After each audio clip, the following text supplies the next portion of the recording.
রাজধানীর সোহরাওয়ার্দী উদ্যানে শুরু হলো 4 দিনব্যাপী জুলাই জাগরণ কালচারাল ফেস্ট। উদ্বোধন করেন প্রধান উপদেষ্টার প্রেস সচিব শফিকুল আলম। প্রতিদিন সকাল 10টা থেকে রাত 10টা পর্যন্ত চলবে এই আয়োজন। থাকবে গান, চলচ্চিত্র প্রদর্শনী, মঞ্চনাটক, জুলাইয়ের বিভিন্ন আলোচিত ঘটনার ডকুমেন্টারি প্রদর্শনী। এছাড়া অভ্যুত্থানে শহীদ এবং আহতদের গল্প এবং স্মৃতিচারণ হবে। এছাড়া আছে শিশুদের জন্য কিডস জোন এবং বিভিন্ন খেলার আয়োজন। শাইনি চুলে এখন হবে সব হেয়ারস্টাইল। সিল্কোর দ্বিগুণ শাইনি চুল প্রতিদিন। জুলাই জাগরণ কালচারাল ফেস্ট হচ্ছে সোহরাওয়ার্দী উদ্যানে, যেটি জানাচ্ছিলাম। এই বিষয়ে আরো জানাতে আমাদের সঙ্গে যুক্ত হচ্ছেন রমিজ হোসাইন।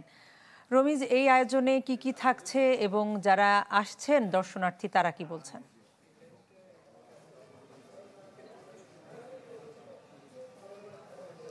এখানে কিন্তু ভেতরে যে কালচারাল ফেস্ট অনুষ্ঠিত হচ্ছে এবং এর মধ্যে প্রধান যে অতিথি আছেন সংস্কৃতি উপদেষ্টা তিনি এসেছেন এবং প্রধান উপদেষ্টার প্রেস সেক্রেটারি তিনি এসেছেন এবং ভেতরে আলোচনা হচ্ছে। এবং এই যে সোহরাওয়ার্দী উদ্যান জুড়ে আমি যদি আপনাকে একটু দেখাই, এখানে যে জুলাই গণঅভ্যুত্থানে যে সমস্ত ঘটনাগুলো ঘটেছিল, যে বিষয়গুলো আসলে মানুষের হৃদয়ে নাড়া দিয়েছিল, সেগুলো একটি শিল্পকর্ম তৈরি করা হয়েছে।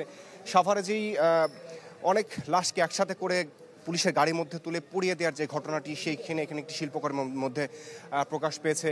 এবং এছাড়া যেই আরেকটি শহীদ ইয়ামিন যাকে পুলিশের গাড়ি থেকে ফেলে দেওয়া, এবং শহীদ নাফিস যাকে রিকশার পাদানিতে দেখা গিয়েছিল, এই ধরনের শিল্পকর্ম এখানে প্রকাশ করা হয়েছে।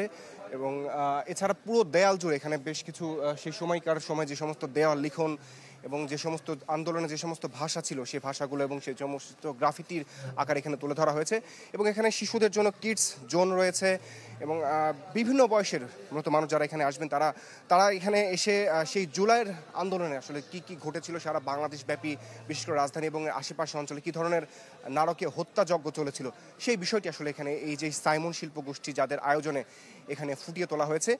এখন যেহেতু এটি 4 দিন ব্যাপী অনুষ্ঠান, আজকে দুপুরের পরে এটি উদ্বোধন করা হয়েছে এবং অন্যান্য দিন কাল থেকে সকাল 10টা থেকে রাত 10টা পর্যন্ত এই যে অনুষ্ঠানটি সেটি চলবে। এবং এখানে আয়নাঘর বানানো হয়েছে, যেই গত 15 বছর আসলে আওয়ামী লীগ শাসনামলের সময় যে আয়নাঘরের কথা বলা হয়েছিল, সেই ধরনের আয়নাঘর এবং অন্যান্য যে সমস্ত নির্যাতনের যে সমস্ত স্মৃতিস্তম্ভগুলো সেগুলো আসলে এখানে প্রকাশ পাচ্ছে। আর সকাল 10টা থেকে রাত 10টা পর্যন্ত এই যে অনুষ্ঠান হবে, এখানে মঞ্চনাটক এবং বিভিন্ন ধরনের গান এবং ইসলামী যে ধরনের পরিবেশনা, হামনাথ, সেগুলোর মাধ্যমে জুলাইয়ের যেই স্মৃতিচারণ সেই বিষয়গুলো এখানে তুলে ধরা হবে এবং আহত এবং নিহত যারা রয়েছেন তাদের সেই স্মৃতিচারণ এবং তাদের কথাগুলো এখানে উল্লেখ করা হবে। তো এই ছিল এখান থেকে সবচেয়ে তথ্য আমার কাছে। রমিজ, আপনাকে ধন্যবাদ।